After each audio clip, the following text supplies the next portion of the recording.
to the cloud. That's always safer. All right. So we're going to get started. Hopefully the others will join in a few minutes. So this webinar is for those of you who were registered or are registered in the Companion Pro class, which is the beginning of Off Leash. And obviously we can't do it in person yet, but as I was telling Sir John, hopefully in the next few weeks, as soon as they lift a few more restrictions, we'll be good to go. We can, however, do private lessons in person. We can even do very small groups, like 2 or 3, but I don't think there's any point. Plus, evening classes are off the table because we have to be home too early. Yeah. So until they lift that, that's going to be a little bit of a problem. In any case, so when we talk about off-leash training, we always have to start by talking about safety. I talk about safety from the time I start teaching puppy, just because if your dog isn't safe, then you don't have a dog. I always say that because it's the most important thing is for you to have a dog that's safe. The problem with Companion Pro and when we start teaching off leash is sometimes the dogs at the beginning especially might actually seem to be sticking to us a lot because they're so used to being on a leash. And when we take the leash off, some of them, it depends on the dog, some of them feel insecure and they actually stick closer to us. And what that sometimes does is it creates a false sense of security in us. Oh, my dog's not going anywhere. So then we think everything's safe and we sometimes aren't as careful as we probably should be. Always be aware that when you're training, even off-leash recalls, or always make sure your dog has a leash on. If you're training distance, don't try to remember that the dog can change its mind at any time. There could be a squirrel, there could be somebody they know across the street. And even if your dog almost always responds correctly, always err on the side of caution. If they have a leash on, even if you drop it while you're doing your recalls, at least if they do end up running, it's so much easier to catch a dog that's got a leash on than it is to catch a dog that doesn't, especially if they're not necessarily friendly with everybody on the planet. And even when they're friendly, when they're chasing somebody, it doesn't, or something, it doesn't really matter if they're friendly. They're just going to keep going. They won't even hear what you're saying if they're really in prey mode, in chase mode, if you will. So always err on the side of caution when you're working between on leash and off leash. So what are we going to talk about today? We're going to talk about how to get started with some of the things we would normally talk about week 1, and then we're going to move forward and what you could do to get started on your own if you haven't already. There's always lots you can do without being in a class environment. One of the things is, as we know, we worked on the watch game in Rookie. So we're going to work towards a more advanced version of that. Just for a different name, we're going to call it the Pro Watch game or the eye contact game. And it is basically, the idea is the same as what you did in Rookie, but we're making it more difficult, more challenging for the dog. The idea of the way we teach it, I'm wearing my reading glasses, no wonder it's weird, like you're coming in and out of focus. What is really important to remember is that in the Pro, we're trying to teach the dog to pay attention and stay connected with us, even if other stuff is going on. We teach that in Rookie, but because we have a leash on, believe it or not, the dog tends to be connected. The leash sort of reminds them to stay with us. And if they should happen to move away, we always have that little tug that we can give them or walk away and they'll turn around and come with us because they've been trained that staying close to us is a good thing. In pro, they should do the same thing, but if they get distracted and move away, we have a tendency of reminding them. We call them by their name, come over here, don't leave me.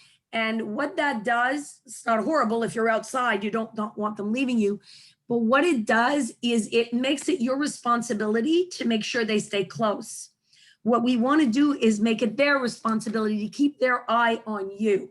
Not all the time, not 24/7, not every single second that you're out with them, but it's very easy. They have very good peripheral vision. It's very, very easy for a dog, once they learn it, even when they're walking away, to just tilt their head and see you in their peripheral vision, staying close to you, making sure they're close by. And we want to build that, that want, that need to stay close to their parent, without constantly tugging on the leash or verbally reminding them that they should do that. You know, puppy, don't go anywhere. And what that, because also if you listen to my voice, which is just like any human's voice that's going, honey, stay close, don't go. It sounds insecure. You may not realize it, but to the dog, you're not sounding like the parent. You're sounding like you're worried about me. Why would you worry? Why are you sounding like that? Instead of training them to check in on you. And there's several things we can do. One of the main things that we can start with is this eye contact game, this attention game. So I'm going to have Lara, you're there and around with Simba, I take it? She's going to have to unmute herself. Yeah, I'm here. Yeah. Yeah. So I'm going to just describe it quickly. And then once I've described it, Lara can demonstrate for you what it is. And then you can ask questions afterwards if you have questions, or I might butt in, as I like to do, and explain a little bit more in detail. It's not, as I said, it's very close to the regular attention game we did in Rookie, but it's more advanced. So what we're going to do now is we're going to have the same 5 cookies, but we're going to have them outstretched. Can't see my arm, but it's all outstretched. And we're going to have a cookie out there. And of course, the dog's going to look at the cookie, but we're not going to say yes until they look at us. All right. And once they look at us, we're going to say yes and feed them the cookie. Some of you have taken this class before. You may remember this, but it's not a bad thing to be reminded of how it works. And also, sorry, I'm just taking my sweater off because, man, it's getting warm in my office. Okay. So what Lara's going to show you is how you do it. And just like the other one at the beginning, we're going to have, we're going to do it 3 times with 5 cookies each time. Then we're going to, and we release the dog quietly in between. And at the end, we release and we can either go on to another exercise or we're done. What we want to remember is that we're working towards them looking as a default. Okay, not because we're doing anything. Pretty soon you're going to see, oh, it's like the attention game I did in Rookie. I can do this. Yes, it is. But we're going to work it up to much more difficult after we get started. This will be the first step. Then we're going to put in movement and more movement, and you can make it even harder. And you can play all kinds of games with this, but we're not going to go there, obviously not tonight. So Lara, you're there. You're ready with Simba. And I'm going to pass it on to you. Everybody can look at Lara's square. I'm not going to talk because if I butt in, the video is going to go to me.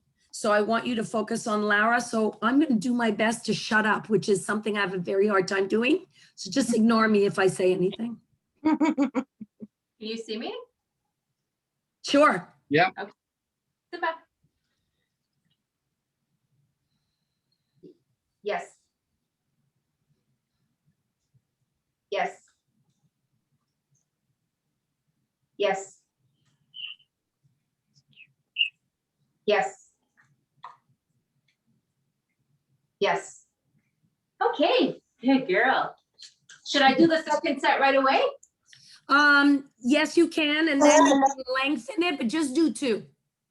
Okay, so Just I do will the second, and then maybe I'll have you go forward to the next step because they can get this done in a week and then they can keep moving to step 2. So go ahead and do a second one, stretch the time, and then we'll move forward to the next sequence. Okay, I'm not explaining the fact that you need 5 cookies. I assume you know that from the watch game in the first in companion rookie. So showing the cookie. Yes. Yes. Yes. Yes.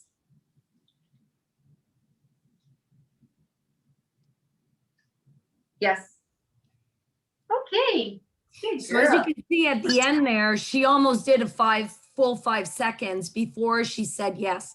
Always remember, if you've forgotten from rookie, because it's been a while now, that you say yes when the cookie is still up. It's super important that you don't bring your hand down and say yes as your arm is coming down to the dog. It's going to confuse them and you're going to end up with flashing back and forth or flicking, as we call it with the dogs. You must say yes as your arm is steady and then bring it down. And it doesn't matter at that point if the dog looks, because the yes is like a clicker. The exercise is over. You've done what you're supposed to do. Now you're getting rewarded. So she worked it up to 5 seconds. You can do that over the course of a few days. It doesn't have to be as fast. Obviously, Simba knows what she's doing, so there was no working up to the difficulty with her. It can take you a few days. Most of the dogs have the hardest or the toughest little bump is at the very beginning because they don't understand. In rookie, we had the cookie here all the time. So when we move it out, they don't understand at the beginning that they're not supposed to look at the cookie. So be very, very patient with that step. And if they try to jump up at the cookie, just move your hand high so they can't reach it and they'll go back to the ground and put it back. If they do it more than 3 times, close it, say too bad or okay, and try starting again a few seconds later. If it's really, really a challenge, the dog's just not getting it, what actually can work to get them on board is hide the cookie behind your back, and they'll look at your arm for a little while, and then they'll look at you. It might take, like I said, 20 seconds, 30 seconds. Be patient. When they look at you, say yes, feed, do it 2 or 3 times, and then try again out here. You might think it's harder if the cookie's hidden, but it's not. It's harder when the cookie's out because that they can see the reward. It's hard for them to peel their eyes away and look at you. But the point is, I may have a pouch of cookies on me. There might be a dog over there. There might be cookies on the floor. But if you want anything, you have to look here, right? So it's important that they get over the fact that there's a distraction right in their face. They need to move away from the distraction and look at you. So that's the goal.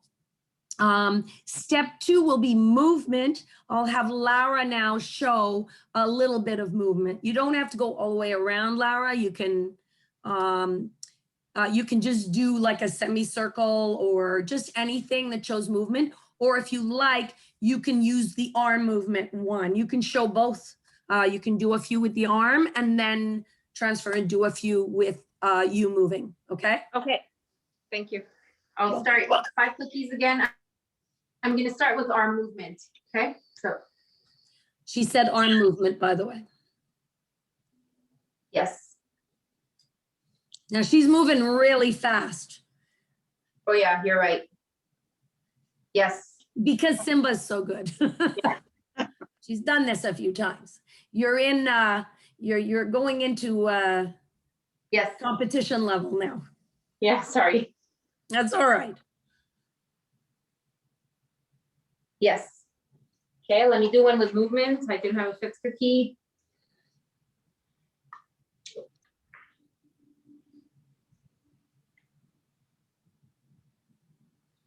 I think we lost Marcia somewhere. Oh no, got her on Simkin. Okay, I got it. Yes.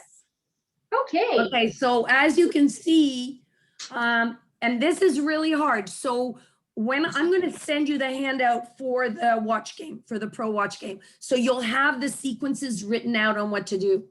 And the first one, do make sure you never move, and that's for any kind of training at any time. You never move to a more advanced stage of a lesson, of an exercise, until the dog is really confident, comfortable, and doing a really good job at that stage. So if level one's going excellent and the dog's 99% of the time getting it right, then you can move on to step 2, all right? But not before.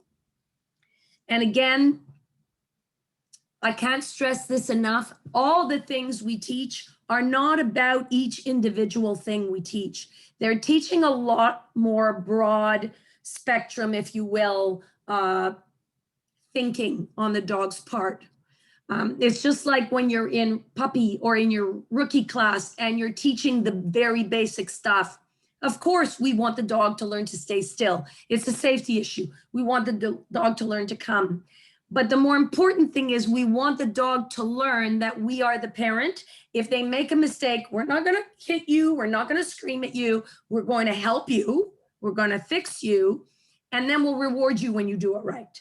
So the whole spectrum of it is not just look at me, you're a good dog for looking at me. It's more just like in rookie when we said we did the watch game. It's about not only physically looking up at us, but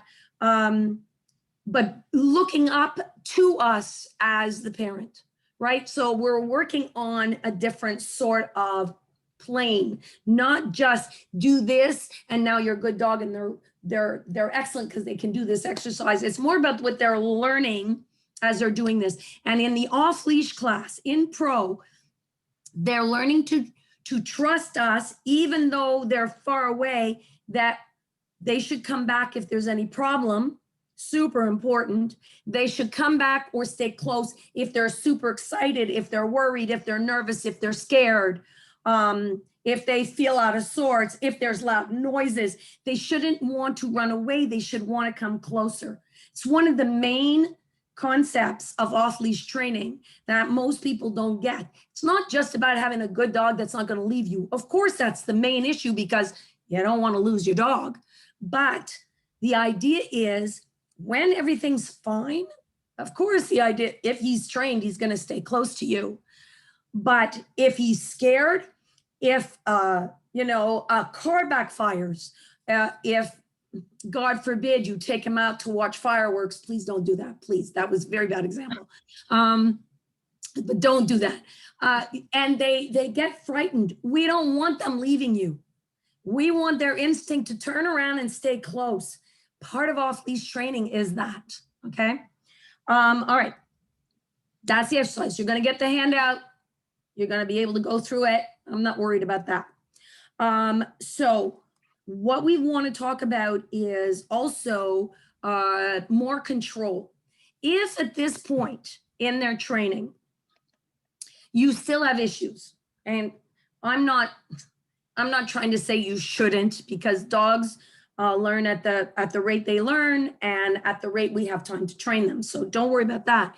But if your dog is still possibly getting into trouble in the house, digging in garbage, running around with your underwear, pick a scenario. Don't feel bad about leaving a leash on them to drag around. It's always better to err on the side of caution. I've had several dogs in my life, and I have to tell you, the one I have now, my little monster dog, who I love to death, but he didn't do a proper recall. I mean, and I couldn't call him off of something outside reliably until he was about 1.5 years. And yes, he would go through phases where he was perfect and he'd come all the time. And then all of a sudden he'd go, yeah, I don't think so. There's so-and-so barking across the fence, or I'm busy sniffing a flower, whatever it was. And then I would have to put the leash back on him for a few weeks or a month until I felt comfortable that he would come each and every time I called him. Does he come every time I call him now? Absolutely. Will he come if he's chasing something? Absolutely, because I tested that. But did I just go, oh, did I get mad and frustrated? Okay, I won't lie. Maybe I did. But not as much as, okay, stop laughing at me. Not as much as I would have, let's say 20 years ago or even 10 years ago, because I've learned it's my responsibility to train this dog. It's just like my child. If I'm going outside and the child doesn't understand that that's a red light and he shouldn't cross and starts to walk, am I going to get frustrated and upset? I'll grab the child's hand and I'll stop him from getting into trouble. But ultimately, if I'm smart, I'll go, okay, I have not made this clear. Something's not, he's not old enough to be by himself. I should have had him close with me. I shouldn't let go. So the responsibility has to be mine. We have, in my opinion, consistent toddlers at the end of that leash or off leash. And we have to take responsibility for the fact that when they make a mistake, ultimately it's our fault. Okay. Yes, they're not superhuman and they're not superhuman, super dogs. And they're not always going to be perfect. But that being said, they should know their job and they should know what they're doing. And occasionally when they make an error, then we have to go, okay, we need to do some more training in that area of their behavior. Maybe it's in a location that they're not as good at because they're very, as we've talked about many times, I'm sure you've heard it in your classes, dogs are not good at generalizing for the most part, some better than others, but as a rule, no. Just because they know how to come in class or they know how to come in your backyard or maybe even on your street doesn't mean that when you're out in the field, there might be other dogs or people they know that they know how to come then, or that they know how to listen to you even then. So those are things that have to be practiced in different scenarios. Questions, please shout out, put your hand up, do something if you need to ask. No, you good? Okay, you can interrupt me later, I'm good. All right, with what we do with Pro is very simple. If you still have your homework from rookie, which I'm hoping you still do, your latest homework, let's say would be week 7, because week 8, you didn't have homework, it was graduation.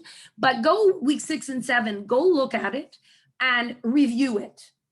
If your dog is perfect in that, you're going to practice it either dropping the leash on the ground as they're doing the sit, the down, whatever, just to get them used to the fact that you're not holding the leash. Will they know the difference? Absolutely. So if your dog tends to move only when he's outside, so practice it outside. If you have a yard, great. If you don't, practice it outside. If you want to drop the leash, what I do is I have 2 leashes on my dog. I have a long line and I have a regular length leash. So the long line is just left lying around. It's so easy to catch a dog when he's on 15 or 20 feet of line. And I don't usually do it when there's any chance that there's traffic going by or stuff like that. I'm lucky. I have a golf course I can go practice at where right now is dead, full of snow, so there's no problem. And I have huge areas near where I live where we can practice off leash and it's safe. But you don't always have that. So always remember what I said earlier about safety, safety, safety. But practice it first on leash. If you haven't done it since graduation, since December, then do it. Practice it as if it was the last week of class. So the dog is not going right away into, let's test off leash. If you've never done it, make them successful. It's not a big deal. Nobody's in a hurry. We're hopefully going to get to class in a couple weeks, but we might not. So let's just practice what we can. As soon as the dog says, I got this, I don't even think twice about it. Do it with distraction. Do it with the TV on. Maybe do a stay and throw a toy. Stay and just throw it in front of them. If they move, and bring them back. And then do it again. If they're really great, do it and throw a cookie. But be ready to step on that leash because you don't want them to get the cookie because that would really shoot you in the foot. So practice with a lot of distractions. Then you can start practicing dropping the leash. Then if it goes really well, what I normally say is don't practice with no leash. What I often will suggest is that you get what I call a tab, or a handle if you wish. And you can just buy a dollar store leash if you want and cut it so that that helps, doesn't it? Depending on the size of your dog, you can have a foot. Let's say you have a standard poodle or you have a lab mix, or, but if you have a smaller dog, you might want, only 8 inches because you don't want it dragging on the ground and getting caught in his paws and whatnot. But at the same time, you still want to be able to grab it. We don't want you grabbing fur, okay? And we don't want to be yelling. So a tab is really great so that the dog gets used to being fixed the same way he was when he was in rookie. So you can use the leash, or you can just bring him back and then put your hand in the collar and resit, or lie him back down without having to go, hey, get back here, which ruins the whole idea of not repeating and all of that. So practice, get yourself a tab, and the tab's going to come in handy when you do your walking, your follow me exercise, and practice that. The follow me exercise, if you have done pro with us before, it's very easy to put the leash around your waist, put the snap of the leash through the handle, and then retie it to the dog. If you've got a tab on your dog, you just use that to bring him back as if you're off leash. Dog has to get used to you reaching for him and bringing him back to position. You can practice that in your house, in your yard, your driveway, in the front couple of houses in front of where you live, wherever you're comfortable. And at the beginning, always at the beginning, in an area that the dog is very familiar with, and is less likely to go bonkers. For some dogs, that's just about everywhere. But for others, there are areas that are sort of old. They don't care about it. There's, it's outside, but it's still not, woohoo, don't bring him to the park where all the other dogs are playing, or the smells are just too strong, and then expect him to behave as if he is behaving in your house or even in your backyard, all right? But do bring them up to that. And it shouldn't take you more than a few weeks from you starting to the point where you can walk them elsewhere if you're doing it correctly. Remember, don't lose your temper. If it's getting really, I don't understand what's going wrong, put them on regular leash, go back home, send me an email or Louise, and we'll work on it. But there is no point in getting frustrated and going, come on, come on, come on. And the more you get frustrated, the less the dog will learn. We know this, it's a fact. Practice your stays, which is sit and down. Practice your recall, of course, which I will send you. It'll be more advanced. Practice it with a lot of distractions. As I said, you can throw the toy for a stay, but you could also throw the toy. This is a great exercise for recall. Throw something and call him before he gets to it. So as he's about to leave, or as he's left and taken 3 or 4 steps to go get that toy, call him back. If you've got a line on him, reel him back in. Good. Okay, now you can get it. So you're starting to teach him to come back even though his prey drive kicked in and he was chasing something. There's always ways to work up to, he's chasing a cat, call him and get him back. It's not your first step. You first have to do this one, and then eventually you can get there. All right. So work it up to that. Yes, recall. So we've done that. We've done the sit, the down is going to be easy enough. All right. One of the things about now, which normally is not part of the pro class plan, but I've been talking about it for all the webinars, the puppy, the rookie, and I'm going to talk about it now, is the COVID situation. So a lot of us are home way more than we used to be. And we may have not noticed a change in the dog. We may not realize that the dog has become quite comfortable with us home all the time. We may not always be home, but one of us might be home. There might be less activity than there was.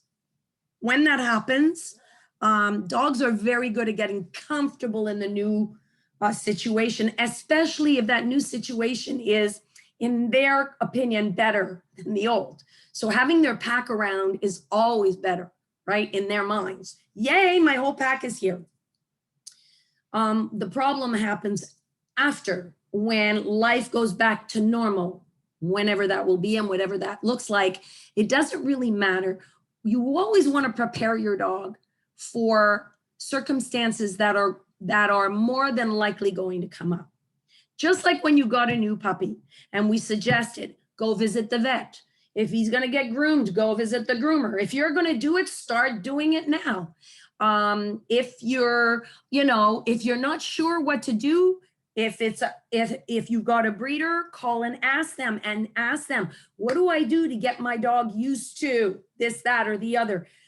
There's many things that are easy for me to help you with, but it depends on your dog, right? So if you're the kind of person who's not going to groom your own dog because you have a doodle or you have a poodle or you have a Wheaton or whatever, and it's going to be a pain and it's not something you want to do. And it may not even be, oh my God, I don't even want to cut my dog's nails. That's a very common one. Then get them used to going wherever you're going to go to get them done, and don't wait until it absolutely needs to be done. Do it early. Do it often. Go, and I don't know where you're going to go. There's pet supply stores that'll cut nails. There's vets. I usually don't go to vets because they're expensive, but and right now I'm not sure most of them are doing it because of the situation, but go and find out where you're going to have it done. If you're going to do it yourself, take those clippers out. Start making noise with them, clicking their nails with them, even if it's a spoon. We used to say use a spoon.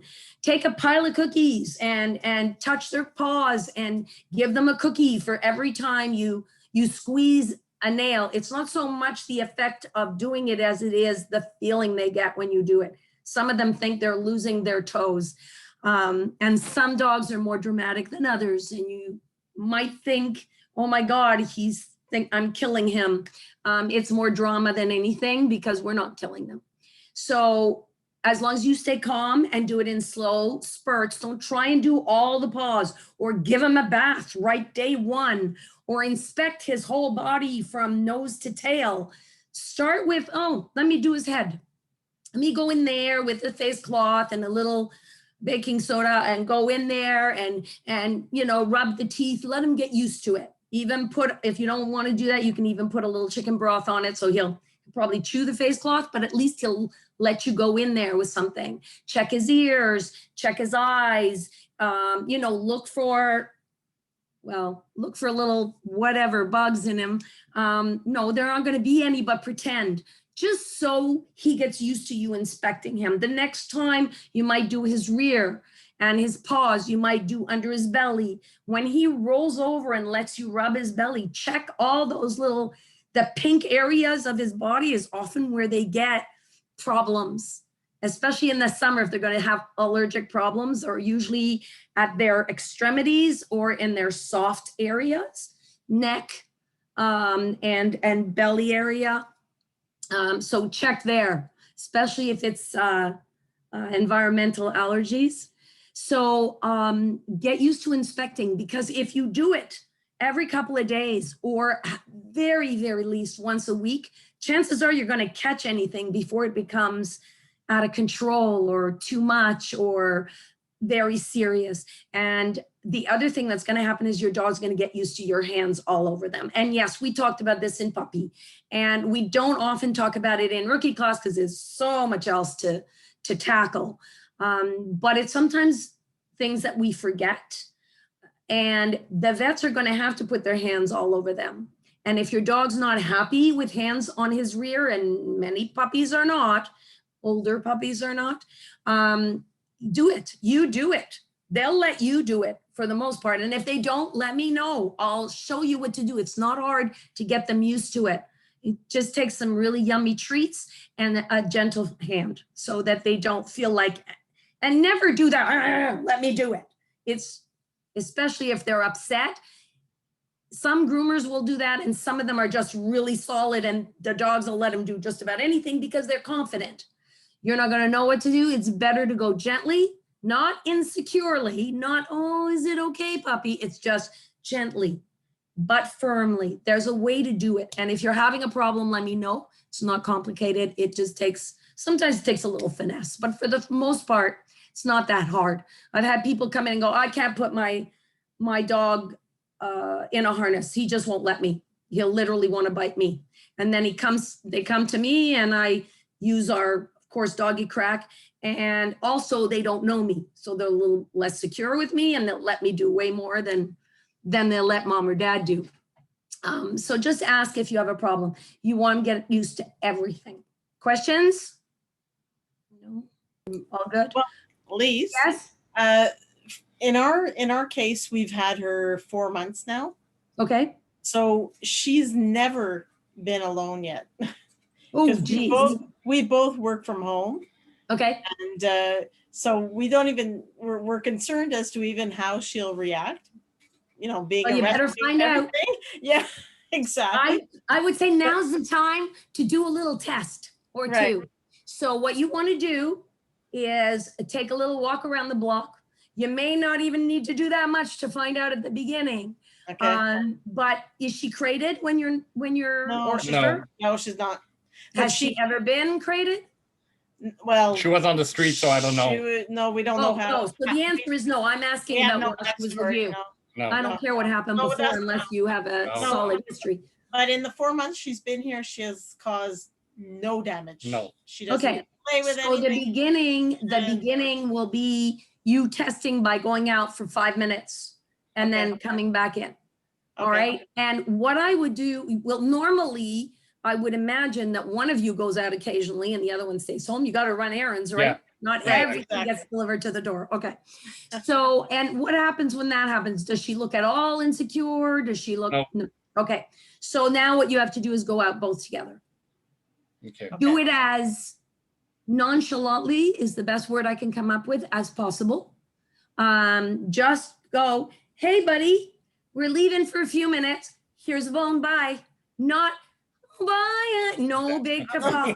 You don't have to ignore her completely. I don't believe in that either. It's just like coming home and don't talk to your dog. It's like, I'm sorry, I got a dog so I can pet him and say hi. Exactly. But at the same time, they'll go, oh, I missed you so much. That's going to cause anxiety for the next time, right? So Right. we do want to make it a calm greeting and a calm goodbye. But at the same time, you want to watch for signals. At the beginning, she's just going to go, huh? Yeah. I'm sure she's not going to have any clue what the heck happened. So make it short. It can even be 15, 30 seconds. Okay. Come back in. Maybe one person comes back in. If she's good, scratch her on the head, knock on the door, have the other one come in. It's all good. Next time, make it a couple of minutes. And then don't always increase. Once you get to 5 or 10 minutes, you're going to go, sometimes it's 5 minutes, sometimes it's 15, sometimes it's 20 minutes, sometimes it's 7.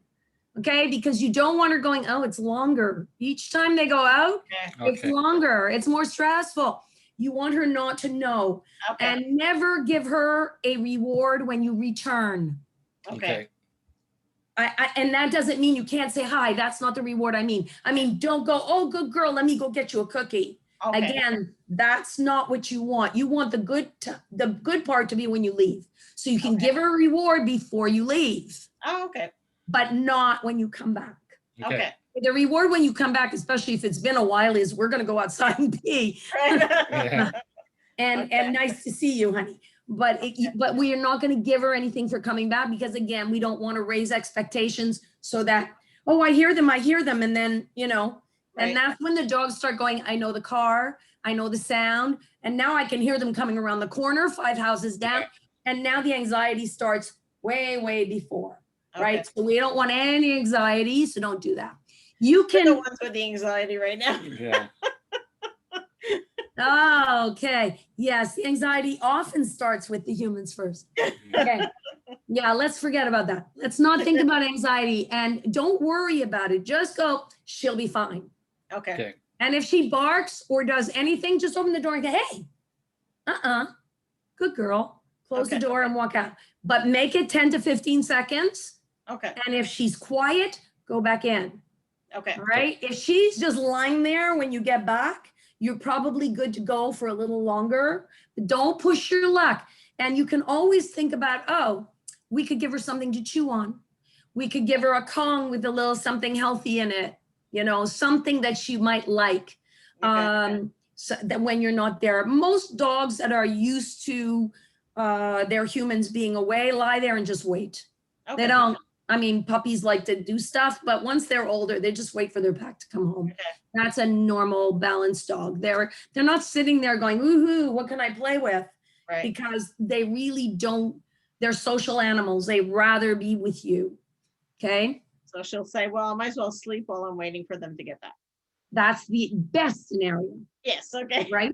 Well, thank Okay. God. So try that. Let me know how it goes. Okay, Does perfect. anybody else have questions about leaving, separation, anything like that?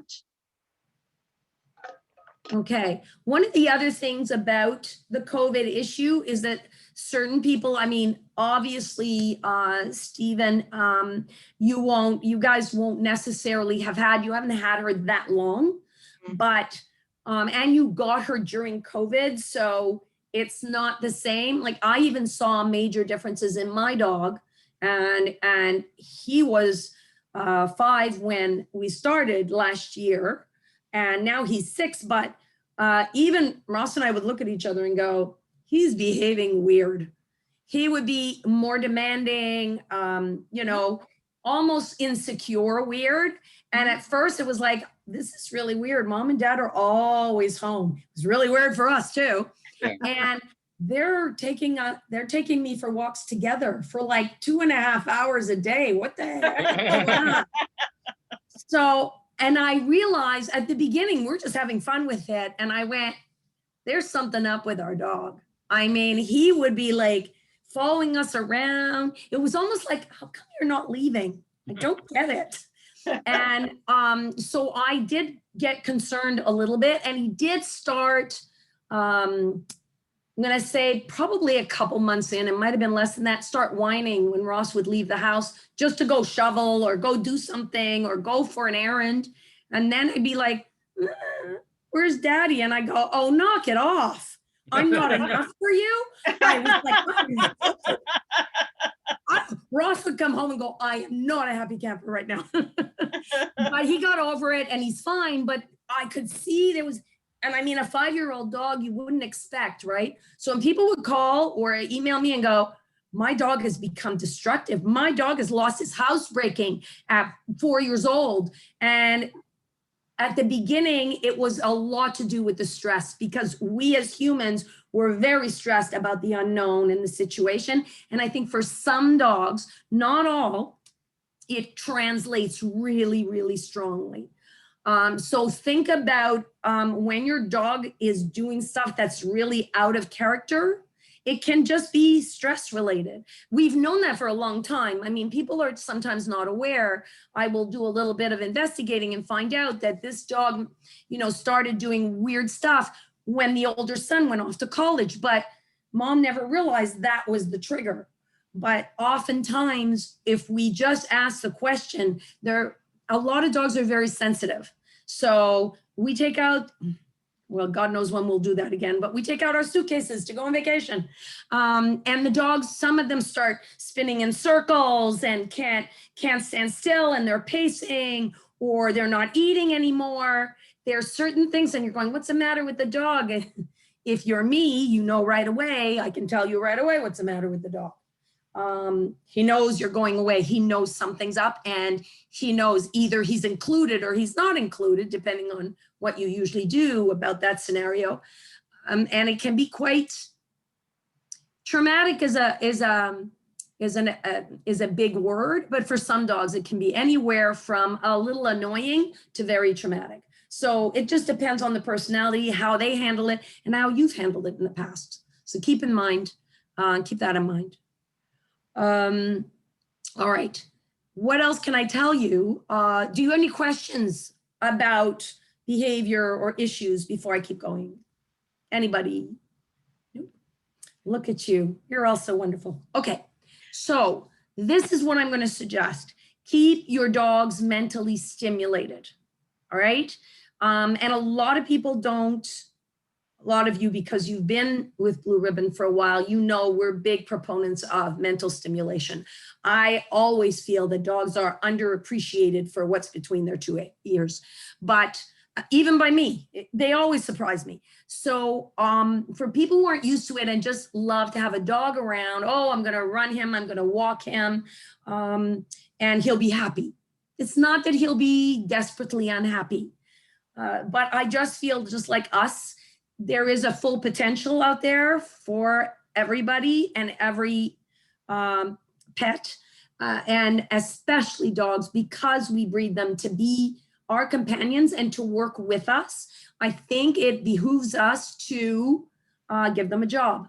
And that job could be rolling over when they're told, like it doesn't have to be rocket science, but if you want a challenge, there's always, and we just don't give them enough credit as a rule. So if you're going, what could I teach my dog? Think about the most complicated possible thing and see if you can come up with a scenario where you can teach them. I remember just last week, I said to somebody, because they had a herding dog and they said, was that last week or just earlier this week?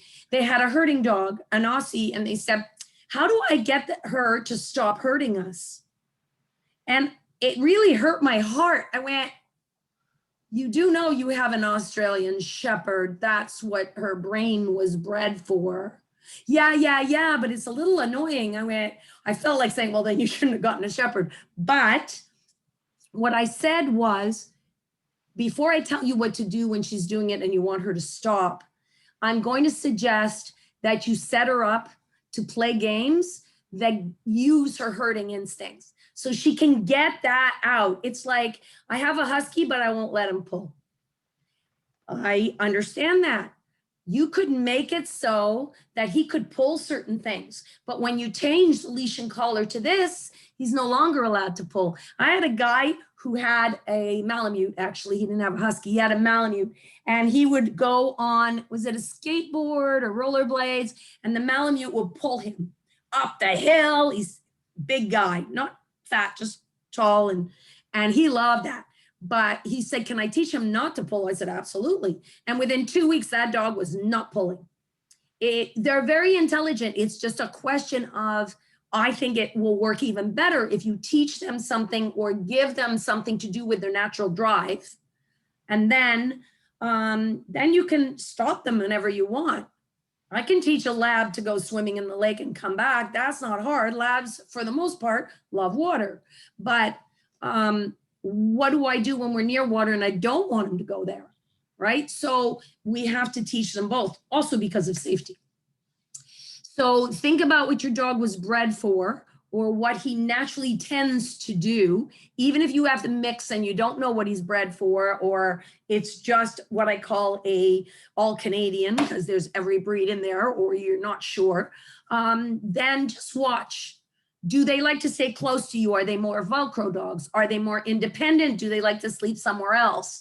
Do they tend to go in a circle around you when they're excited? Or do they want to pull all the time? Try and see what those instincts tend to be. Do they dig in your yard?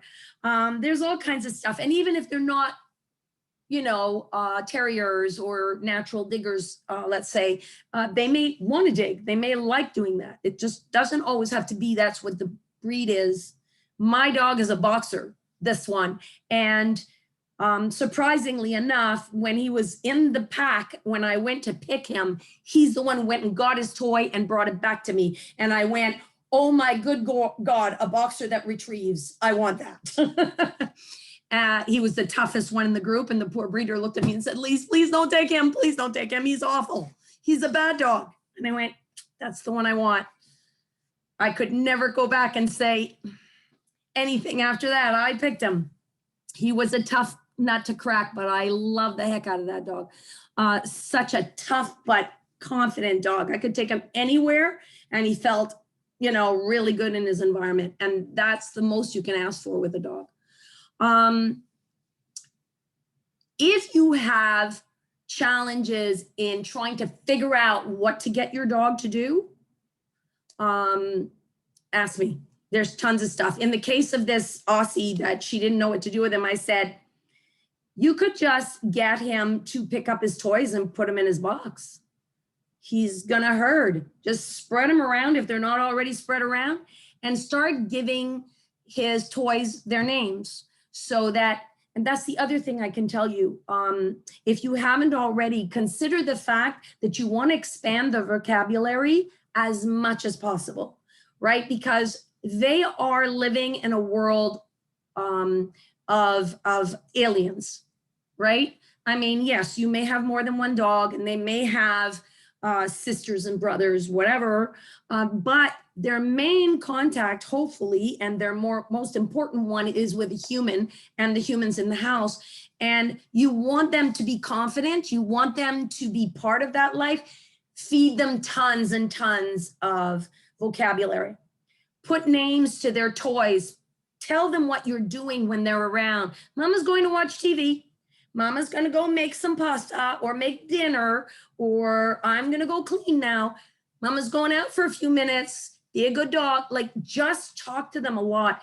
The more they understand, they'll start picking up words. The more they get that vocabulary, the more confident they'll be. The more they'll be part of your world. They go, I know what she's saying.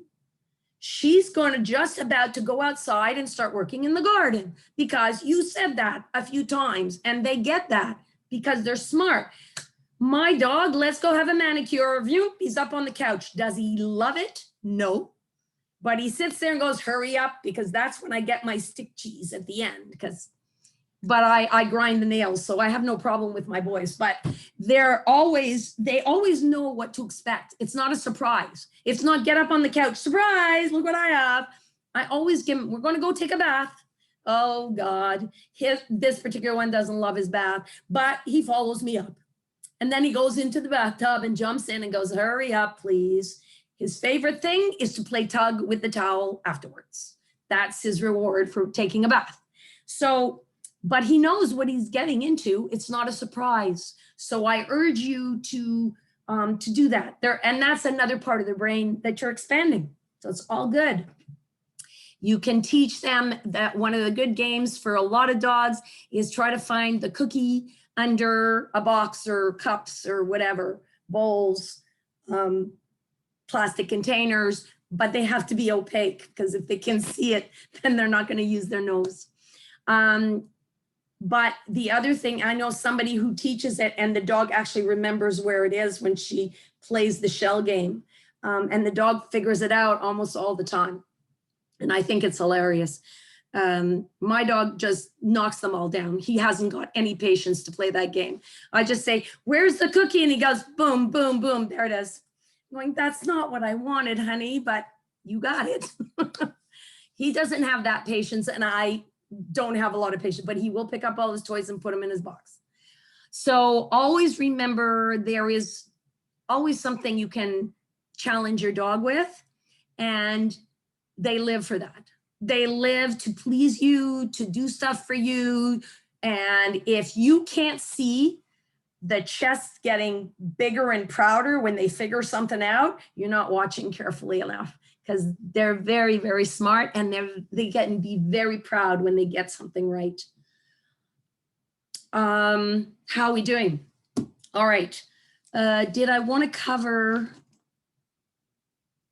Ooh, yes. I wanted to, well, it's not a big deal, but does anybody have, before I go in with my own stuff, does anybody have anything that they wanted to train and need some help with or worried about? Okay. Lise? Yeah. Maggie has a really hard head. Don't know what you're talking about. She's really stubborn. Okay. And she's the most amazing dog, and she does things, everything very well. Okay. But I cannot get her to move when she's either on the sofa or she sleeps on our bed. And I cannot get her to move. She just makes herself twice as heavy. And so I need to, like, some tricks on move, like how to get off this, you know. I try to physically get her off, but I don't want to. No, I'm telling I you, don't believe in that's playing tug of war with your dog to get him Yeah. off. What I am hearing though is that mostly this happens when she's up on something, Yes. on a couch, on a bed, Yes. higher up. Very She's in a prized. position, she's in a place of privilege. That's right. Yes. And she's decided it's her right to be there. Oh, It yeah. was you who gave her the right to get up there. And it's a little late now to change that story. It was me. Okay. But what I would suggest, sorry, It was me. it was you. Why doesn't that surprise me, Stephen? Mr. Softy. I knew it. Okay, so this is what I suggest. That tab I talked to you about, Right? get one and put it on her. Okay, we have, Yeah. still have one, so, Okay, what I Okay. would say before you do that is get a leash, right? but an old dollar store or a cat leash, something very fine. She doesn't need a heavy leash that she walks on, and leave it on her. Okay, Leave it on her for, probably won't take more than a week, but even less. She's a smart cookie, as you said. oh, yes, You're she not gonna say a word until you've got your hand on the leash. Okay, And then you're gonna say, off, or let's go. And you're gonna slowly walk away from her. And even if she doesn't, you can give her just a couple of, come on, you can do it. If she gets off, you're gonna go to the kitchen, not anywhere where she is. If she's in the bedroom, if she's in the living room, you're gonna take her to where some cookies are, and you're gonna Okay. give her a reward. okay, Okay? You'll Okay. do the reward thing 2 or 3 times in a row. If it's tough, then you're going to do it for 2 or 3 days in a row while Okay. doing this several times during the day until as soon as you start reaching for the leash, she starts moving. Then you're Okay. going to say, get off and not put your hand on the leash and still go get the cookie. Once she goes with you for the cookie with no hand on the leash for a couple of days, you're going to then start calling her off without even reaching and seeing if it works. You're going to give her a cookie every second time or 2 out of 3. okay, And you're going to wean her off over the course of, I don't know, a week at most. But Okay. remember, always good girl. No big woohoo. She's not the Queen of Sheba. I expected you to get off. So it's always good girl. Let's go get a cookie. Okay. Very calmly, okay? Because this isn't, oh my God, you just rolled over or, sat up pretty. This Right. is something you expected. So be careful of Right. your reward tone I when get it's something you expect okay, or she should have been doing, if you know what I mean. okay. Okay? All right, thanks. Does that make sense? It makes Mhm. perfect sense. Okay, good. Anybody else? Yes, please. I've got a challenge with Woody. Can you Okay, hear me well? So one of the challenges is when we play with, let's say, a ball or a toy, we throw it Yep. away. He goes, he picks it up, he brings it back, but a lot of difficulty letting it go, right? And we've tried even, let's say, with couple of balls. So he brings it back and show him the second one, so he will drop the first one, but he would, do it maybe half of the times at most. So anything that we could practice or approach it differently. yes, okay. So this is very typical because the keep away game is a very, very popular game for dogs. Catch me if you can and keep away, which are sort of intertwined. Look what I've got. And what he'd rather is that you chase him for it, not take it out of, even though the reward should be that you throw it. There's a lot of dogs that don't care if you throw it. I've got it, and finders keepers, it's mine. You can't have it. So what I normally do is, again, either a tab or a leash on the dog when you're going to do that game. When they get to you, you just step on the leash because you don't want to reach for it. He'll probably run away. Step on the leash and then pick it up, reel him in, calmly put your hand in the collar, and then just say out or give with your other hand. If he doesn't, if he's doing the he's not a puppy anymore.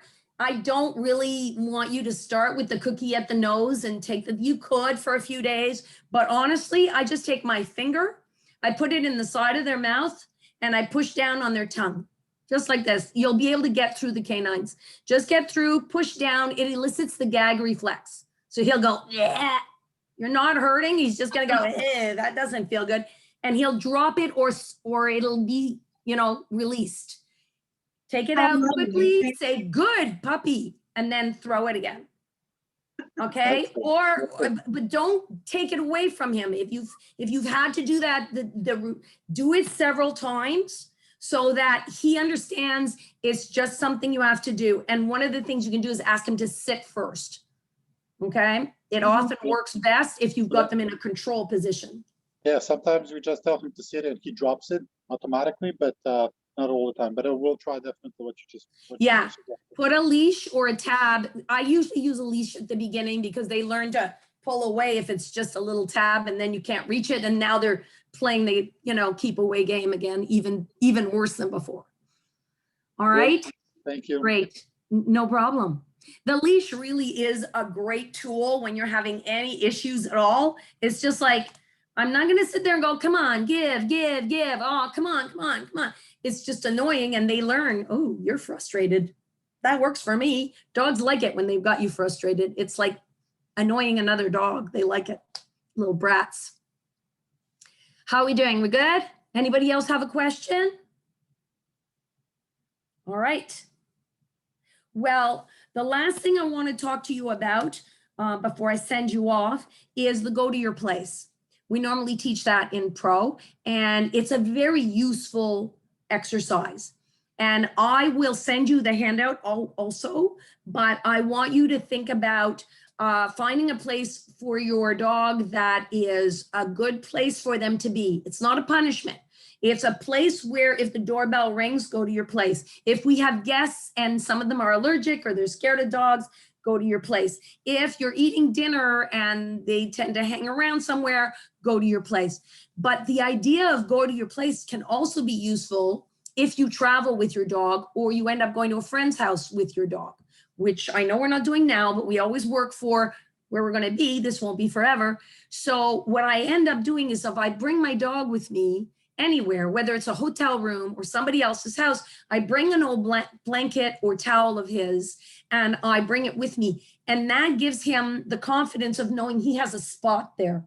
It's not, I'm sending you to your, to your place as a punishment. It's somewhere that's his.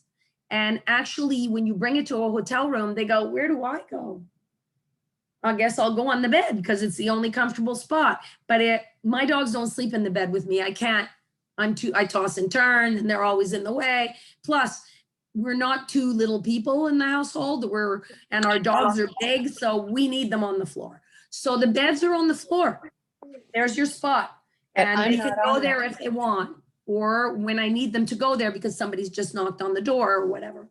So go to your place is very useful, and it's just as easy as sending them with a signal just in front of you to their place and rewarding them when they go there. And you don't have to make them stay right away. You're going to do it in slow increments so that they can eventually go from wherever they are in the house.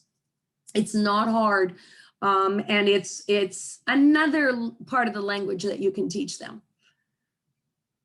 Questions? I'm leaving you with that tonight, guys. I hope that was helpful, useful, and give you something to do in the next few weeks that we're still in our little quarantine or whatever bubble. And hopefully we'll see you guys and I'll see your little puppies very soon. I'm going to wish you all good night. Have a great rest of your week and hope to see you soon in person. Thanks, please. Bye, Thanks, Sir Lee. John. Thanks. Bye, guys. Bye. Bye, everybody. There it is.